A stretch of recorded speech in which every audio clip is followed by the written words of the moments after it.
13, do agenciamento marítimo. Continuando o setor de operações, né, vamos agora falar sobre linha de carga, ou load line. A marca do disco de Plimsoll é determinado linearmente no casco o ponto em que indica o máximo de carga que um navio pode carregar, né, de acordo com a época, a região, a densidade da água e as condições de navegação. Esse disco aqui que nós vemos nesse desenho se chama disco de Plimsoll, ou Plimsoll Marks. Né? É o disco de borda livre, pintado no costado dos navios, mostrando os calados nas diversas zonas de carga. Né? O disco tem uma linha horizontal, indicando a borda livre de verão, que é essa aqui, e as letras que indicam a sociedade classificadora, nesse caso aqui, American Bureau of Shipping, AB. Foi em 1872 para indicar a borda livre dos navios e diminuir a quantidade de acidentes por excesso de carga, que antigamente os comandantes iam angariando carga, iam colocando no navio, como não tinha um limite calculado, né, cientificamente, às vezes carregavam demais o navio e o navio vinha a emborcar e perder tudo. Então nós temos aqui a linha de carga de verão, que é essa daqui, água normal, mas aqui ao lado nós temos outras linhas de carga para as diferentes regiões e densidade de água e época do ano, né? Então vemos que essa TF aqui é Tropical Freshwater Load Line. O que quer dizer isso? É a linha de carga para água doce, freshwater, nas regiões tropicais. Então, se o navio estiver navegando no rio Amazonas, ele vai poder carregar até que a água chegue nessa linha aqui, TF. Né? A F é Freshwater Load Line, quer dizer, em águas doces, mas em qualquer lugar sem ser na região tropical. O T, Tropical Zone Load Lines, quer dizer, o T é para navegar em água salgada na área dos trópicos. S, Summer Load Line, quer dizer, essa é que equivale à mesma do disco de Plimsoll e é para navegar em água salgada na época de verão fora das áreas tropicais. Né? A letra WISC, né, W, é Winter Load Line, quer dizer, a linha de carga para inverno, né, fora das zonas tropicais. E a Whisky November Alpha, né, WNA, Winter North Atlantic Load Line, quer dizer, é a linha de carga no inverno do Atlântico Norte. Bom, uma outra atividade do setor de operações é quando da chegada de atracação, o setor de operações faz a interface com várias autoridades. Essas interfaces, né, com a autoridade portuária, marítima, sanitária, na Anvisa, né, a parte de agricultura, imigração, aduaneira com a Secretaria de Receita Federal, né, são partes essenciais, né, das atividades do setor de operações e representam a regularização da escala portuária e do trânsito do navio na área do porto, né? Elas requerem máxima atenção para que se evitem atrasos ao navio ou à operação de carga ou descarga, né?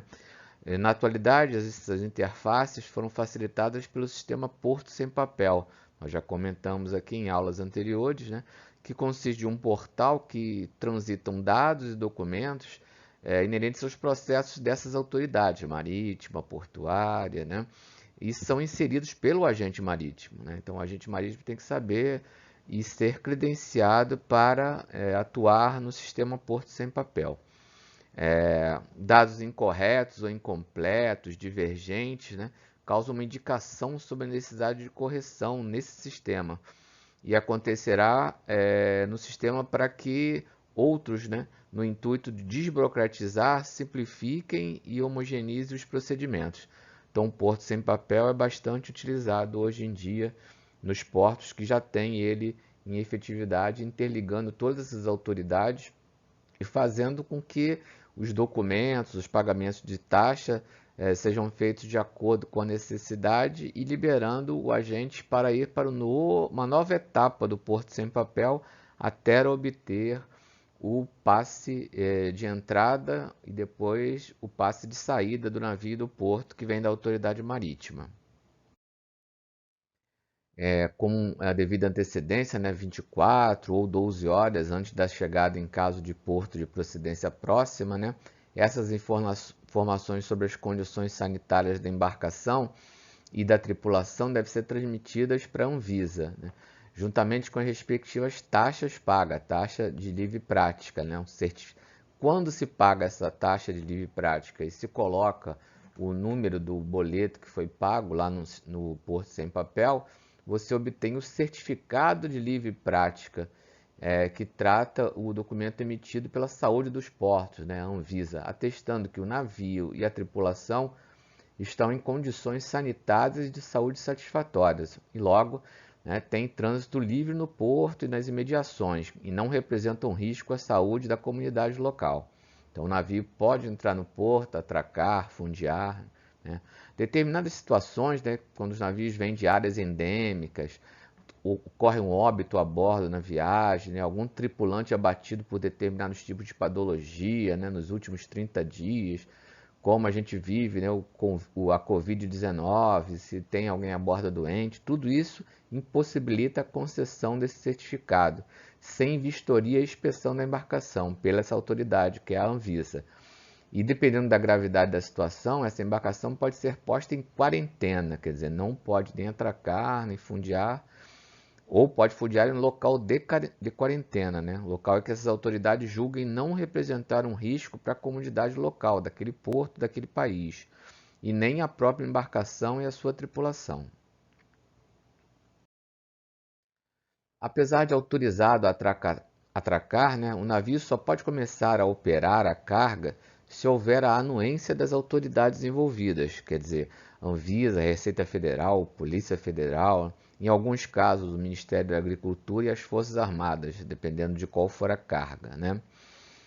E parte desse processo, algumas dessas autoridades acompanham o agente marítimo, né, ou o visitador de navios na visita de atracação. Então, ocorre assim que a escada de porta-ló, né, que é a escada que liga o convés do navio à terra, é arriada, né, obtendo-se assim os passes de entrada da embarcação. Tá?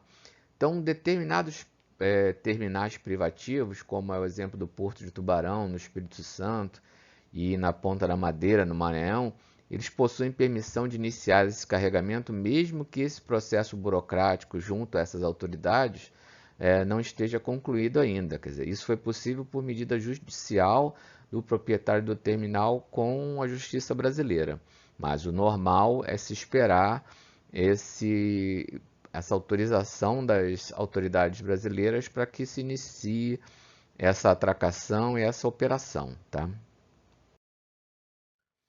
Bom, agendamento de manobras, uma outra função do setor de operações, né, que seguindo essa programação do terminal, né, onde o navio vai atracar, ou da autoridade portuária, quando ela faz esse controle através do VTMS, né, o Vessel Traffic Management Information System, né, assim como é a ordem do line-up. Lembra que a gente falou, line-up é a fila de navios, né? Então a manobra de atracação ou fundeio deve ser agendada, né, junto à praticagem, e obviamente nenhum dos prestadores de serviços essenciais à realização dela pode deixar de ser contratadas nesse momento em que chega a vez daquele navio na fila de navios, quer dizer, no line-up, a vez dele atracar. Então, com antecedência, né, é marcada a praticagem, né, praticagem para poder, quando ela é obrigatória, né, e se for facultativa, se solicitada pelo armador ou comandante. A maioria dos portos brasileiros, né, comandantes estrangeiros, embarcações grandes, a praticagem é obrigatória, porque o prático conhece o porto, né, conhece a manobra, é habilitado pela autoridade marítima, que é a Marinha do Brasil, para fazer esse serviço, muito bem remunerado. Os rebocadores, né, quando é necessário, pelo porte da embarcação, pelo que solicita o prático, pelo que também consta das normas da padrão das capitanias dos portos, né, NPCPs, de cada porto tem, né, sua NPCP. As lanchas necessárias para os agentes e visitadores, não para o prático, porque a lancha do prático já faz parte do serviço de praticagem. São lanchas que o agente precisa marcar para trocar tripulação, ele mesmo ir a bordo se o navio for fundear, né, não for atracar. Amarradores, se o cais assim exige, né, que existam pessoas especializadas para poder pegar as espias, os cabos do navio, para encapelar nos cabeços e possibilitar que o prático atraque o navio. Arqueador da Receita Federal, quando é aplicável, né, é o Draft Survey, como a gente já verificou, alguns navios Trump de cargas a granel, né, granel líquido, granel sólido, às vezes há necessidade do Draft Survey para poder medir os calados e dizer qual a quantidade de material que foi embarcado ou desembarcado. E isso é a palavra dele, é a palavra final. Deve-se atender com antecedência a esses agendamentos, né, porque alguns pedidos desses, o atendimento imediato, muito provavelmente não podem ser aceitos, por regras já combinadas, tipo a praticagem com o sindicato das agências marítimas daquele porto, né, por indisponibilidade de recursos, né, um rebocador que não seja marcado com antecedência pode não estar disponível, né? Por falta de amparo da regra operacional naquele porto, né? Como é o caso da praticagem, que às vezes requer 2, 4, algumas horas antes, né? E alguns casos como Porto Açu, Arraial do Cabo, né? Uma antecedência de até 24 horas, porque ia ter que haver o deslocamento do rebocador ou do prático que está escalado para aquela manobra que não é uma coisa contínua, né, diária. Então tem que ir para aquele porto, fazer com antecedência devida para que possa ser aceita. Os rebocadores, né, como nós já comentamos, ocasionalmente podem estar fora daquele porto, daquela base, ou mesmo não haver rebocador físico nesse local, né? O que acontece em Arraial do Cabo, como eu falei antes, né, e Portocel também, parte de exportação de celulose lá do Espírito Santo. Então, nesse caso, a empresa de rebocadores precisa ser informada com antecedência para poder deslocar o rebocador até lá. Deve também haver interação constante com o operador portuário ou terminal, né? E deve iniciar desde o momento que a agência marítima recebe a nomeação pela Charter Party dizendo que ele é o agente daquele navio, né? Aquela agência vai ser responsável pelo agenciamento daquele navio. E também ocorre a formalização nos avisos de pré-chegada, né? Através de uma mensagem que chama NOAA, né? Notes of Arrival, né? Ou Pre-Arrival Notes, né? Que são enviadas ao operador portuário ou terminal e que se tornam diárias a partir da terceira ou segunda semana antes da chegada do navio nas imediações do porto. Então, como o navio demora alguns dias, né, às vezes semanas, meses para fazer uma travessia, isso tem que ser informando e cada vez que vai chegando mais próximo da data de atracação, o agente vai levando ao terminal essas informações para manter todo mundo ciente, né? Com essa proximidade dessa data, o agente marítimo e o operador portuário ficam em perfeito alinhamento, né, sobre essas datas, horários de atracação, e isso possibilita que o operador portuário requisite a mão de obra de estiva, né, os estivadores que precisam, né, no caso do ro-ro, né, o pessoal para dirigir os carros, né, que são estivadores que colocam os carros para dentro do navio. Também programar as atividades relativas à capatazia, né, guindastes, essas coisas todas. E no caso de terminais privativos, né, como o caso do terminal de contêineres e tudo, a programação dessas equipes de trabalho, né, quem vai trabalhar nos portainers, nas empilhadeiras, né, naqueles materiais específicos dos terminais de uso privativo, dos TUPs. Bom, mesmo no nível de atenção é requerido para desatracação, porque o navio não pode permanecer no cais por mais tempo que for estritamente necessário, né? Porque senão isso receita em custo adicional para o armador. E tudo que não foi previsto na PDA e que o agente venha a incluir, né, vai ser um custo maior e o armador tem que estar ciente e evitar isso, né? Evitar o máximo de gastar dinheiro à toa, né? Há situações em que o navio necessita utilizar parte da amplitude da maré, né, para viabilizar a sua manobra. Então, o que que é? Um agente sabe o limite daquele porto de calado, mas o navio que ele está trazendo para operar naquele porto precisa de uma altura a mais da maré para poder a praticagem aceitar aquela manobra, né, marcar aquela manobra com a margem de segurança necessária estabelecida pela autoridade marítima nas NPCPs. Então, a gente, sabendo disso, ou consulta a praticagem para saber qual é o melhor horário para marcar aquele navio com aquele excesso de calado, né? Ou domina essas regras do porto para calcular essa quantidade de água que tem que ter acima do nível médio do mar, para coordenar essas situações com uma máxima eficiência e possa fazer com que navios grandes, né, como esse petroleiro que nós vemos aí na foto, possa entrar num porto, né? Que não aconteça um acidente como nós vemos aí com o Costa Concórdia, né, que aconteceu lá na ilha de Didio, na Itália, em que ele foi passar por uma área em que o calado do navio ultrapassava a cota da pedra, o navio bateu na pedra e afundou. Então isso é o que acontece quando não se observam as regras de segurança da navegação. Bom, nos portos sob a gestão direta, né, do poder público, fica a cargo da autoridade portuária definir essa programação e a ordem das manobras dos navios, né? Para isso, adotam-se critérios de prioridade que norteiam as decisões do programador, né? Dentre elas, nós destacamos, né? Primeiro, prioridade de navios de passageiro com mais de 50 passageiros, né? E estadas curtas, né? Navios conduzindo carga que exijam porto instalações especiais, né? Cais preferencial, como navios de fruta, carga perigosa, né? A terceira prioridade, navios de containers, né, ou ro-ro, porque eles têm uma estadia curta, né, e têm preferência sobre navios de carga geral na atracação, né, ou graneleiros que ficam dias atracados, carregando e descarregando, né. Normalmente a ordem de chegada do navio é um fator principal para se determinar qual navio deve atracar primeiro, né, uma fila do line-up. Entretanto, também se leva em conta, né, a prontidão da carga, se a carga já está no porto, já está tudo pronto, e os interesses comerciais do terminal e do porto também. Tá? É importante frisar que os navios da Marinha de Guerra possuem prioridade na maioria dos portos para atracação, obrigando a desatracação imediata de navios mercantes dos berços pretendidos, né? Independente da operação de carga ainda não estar concluída.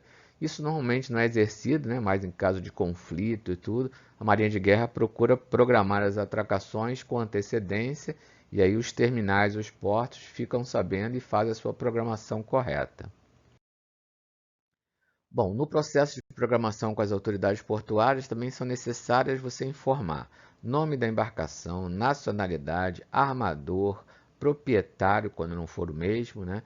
Comprimento, boca, impedidores de auxílio à manobra, né? Que são os bow thrusters, stern thrusters, que a gente já comentou, calado de chegada, calado de saída, porque diferem, né? Você faz carga e descarga, o calado muda, né? O navio cala um pouco mais, cala um pouco menos, tipos de carga a operar, quantidade de carga a ser operada, né? E se irá trabalhar com recursos de bordo, né? Os próprios guindastes de bordo, como nós vemos aqui, né? Os paus de carga desse navio aqui recebendo carga perigosa, ou requisitará equipamentos do porto, como guindastes, portênis, etc. Bom, alguns portos existe essa reunião de programação, né? Onde a autoridade portuária faz a programação, ela é pública, os horários são pré-estabelecidos, né? Isso acontece muito no Porto de Santos, todo dia tem essa reunião, onde a autoridade portuária anuncia o fornecimento de serviços solicitados pelos usuários, né? Que são os agentes marítimos, né? Entre os quais o número de ternos de estiva requeridos. Ternos de estiva é porque isso, como trabalha-se 24 horas, né, são divididas em turnos de 8 que se chamam ternos do pessoal trabalhando, né? Períodos de trabalho, que são essas 8 horas que eu falei, número de máquinas que vão ser necessárias, número de guindastes necessários, tratores, empilhadeiras ou outros equipamentos auxiliares que sejam necessários, armazéns abertos, né, e outras informações relevantes. As condições dos berços, né? Se os cabeços estão testados, está tudo certinho, E se existem paralisações, né, como manutenção e reparo de alguma área, obra no cais, ou alguma coisa programada pelo OGB, né, órgão de gestão de mão de obra, que cuida dos estivadores, né, a capatazia. Também há necessidade do reporte sobre as operações do navio, quer dizer, um relatório, né? O setor de operações deve acompanhar essas operações de carga e descarga, vistorias, abastecimentos, reparos, né? E reportar sempre o andamento ao armador e ao afretador, na frequência e os horários que eles combinarem, tá? E tratando de operações de carga, deve-se reportar no mínimo uma vez por dia, né, os navios graneleiros mais ainda, atendendo ao melhor horário em decorrência do fuso, né, porque também você não vai ficar telefonando para o armador quando lá na Europa for noite, né. Normalmente essas informações são enviadas junto com a produtividade da operação, né. E quais são elas, né? Quantidade de carga embarcada, descarregada do dia anterior. Quantidade de carga já embarcada e descarregada até o dia anterior. Total de carga a embarcar ou descarregar. Horário de parada na operação e os motivos, se foi chuva, se foi alguma coisa, greve. Previsão de término da operação e data estimada da saída, né, que é o ETD. Ocorrências operacionais de relevância, como greves, protestos, a falta de carga, ela não chegou, falta de mão de obra, né? Houve uma greve, uma paralisação, paradas por chuva, né? E previsão climática, se vai chover, se não vai ventar e etc.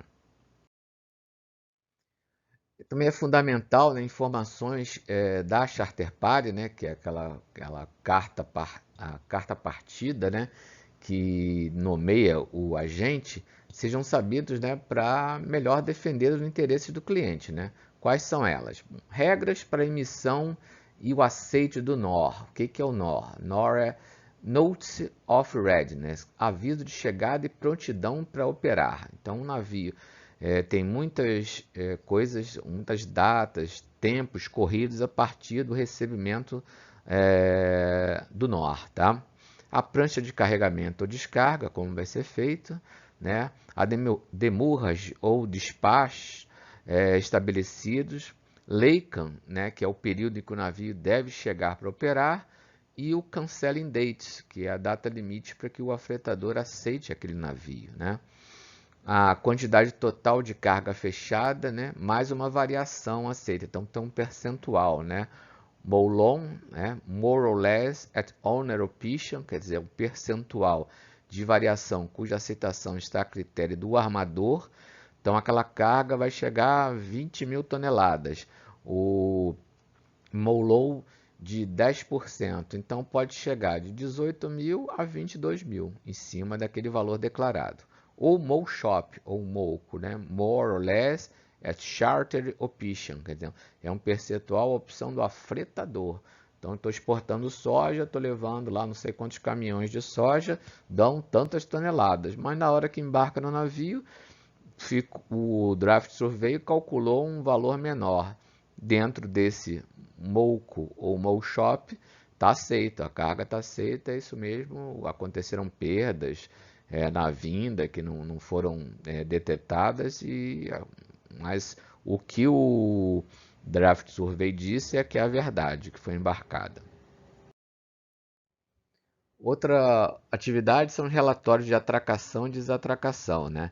Devem ser emitidos imediatamente após a chegada do navio no porto, né? Devendo conter as seguintes informações: horário da chegada ou saída, porto de operação, início e término da atracação, ou fundei, se for o caso, início e término da operação de carga ou descarga, né? Hora que o navio foi liberado pelas autoridades sanitárias, autoridade marítima, né?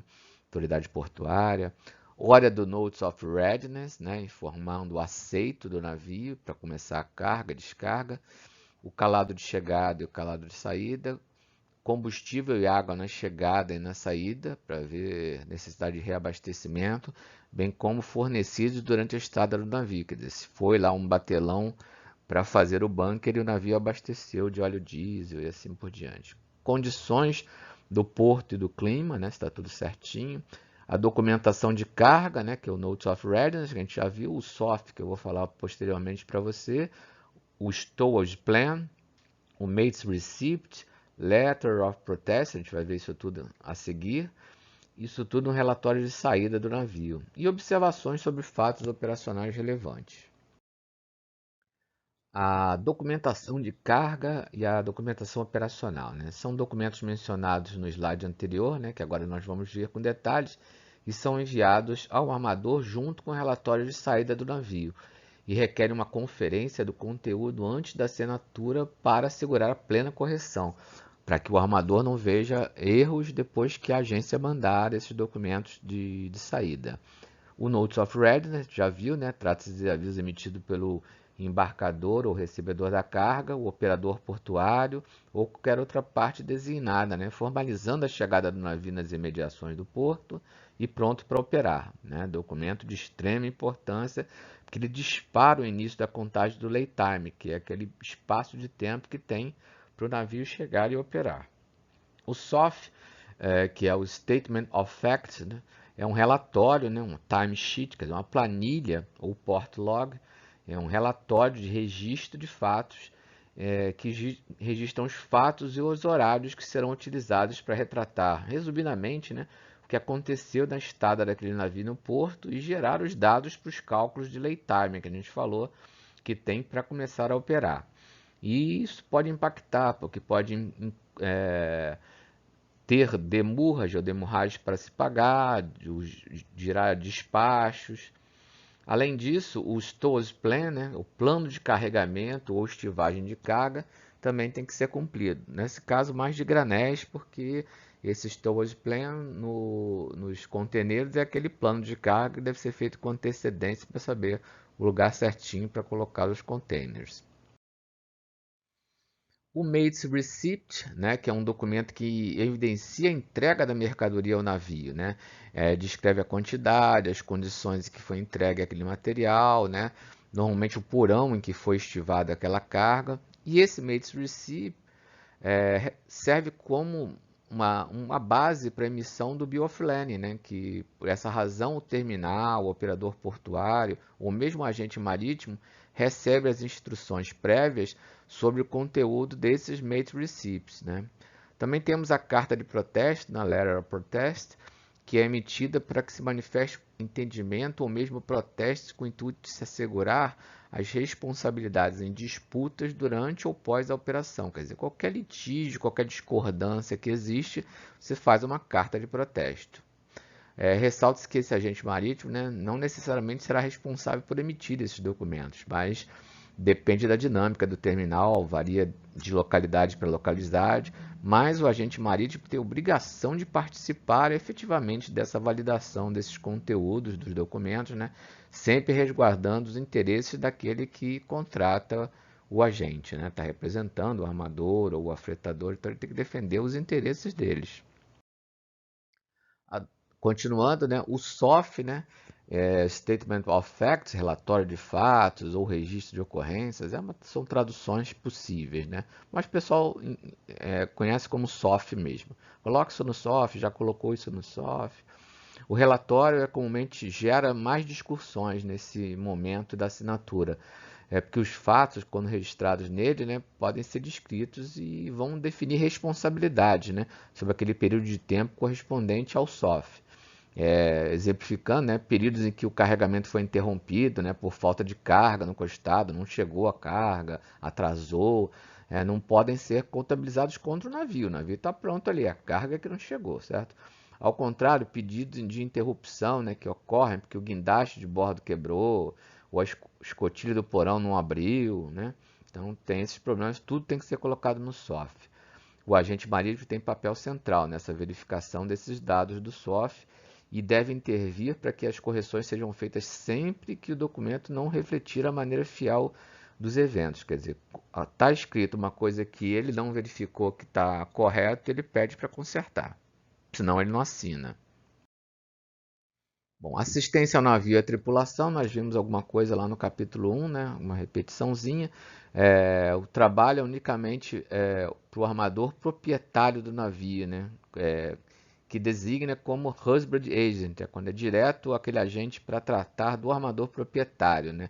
são atividades diretas ao dono do navio, né? Que troca de tripulante, acompanhamento ao aeroporto, ao navio, isso é coisa do armador proprietário, certo? Então, o husband agent, que é aquele que trata diretamente com o agente proprietário, o armador proprietário do navio, faz essas operações aí.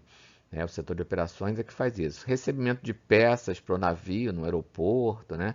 Coordena recebimento de água, combustível, repara em oficinas, encaminha tripulante ao médico, ao dentista, ao consulado, à Polícia Federal, etc. Né? Auxilia no que for necessário ou solicitado na coordenação de retirada de lixo, recebimento de rancho, né, que é a comida, né, consumíveis, etc. Envia o dinheiro ao comandante, porque às vezes o comandante precisa do dinheiro local, né, para ele poder se deslocar, né, sair do navio. Coordenar os itens pendentes por ocasião da visita do Port State Control, né?